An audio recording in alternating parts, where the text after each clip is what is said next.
আল্লাহ, বাংলা জমিনে তুমি ফেনী নোয়াখালীতে যে কুমিল্লা যে বনটা দিয়েছো আল্লাহ, সেই পানিবন্দী মানুষগুলাকে তুমি আল্লাহ তুমি রহমত নাজিল করো, তোমার ছায়ার তরে রাখিয়ে তাদের উদ্ধার করে দাও আল্লাহ।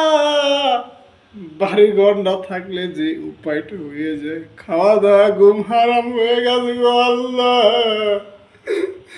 ফেসবুকে ঘুরলে আল্লাহ তোমার এই পানিবন্দি মানুষের গোলা দেখতে ভাই গো আল্লাহ, দেখতে দেখতে চোখে পারে চলে আসি আল্লাহ। আল্লাহ, 2টা দিন ধরে ঘুমাইতে পারি না গো আল্লাহ, এই চিন্তায় ঘুমাতে পারি না আল্লাহ। আল্লাহ তুমি মানুষগুলোকে তুমি রক্ষা করো।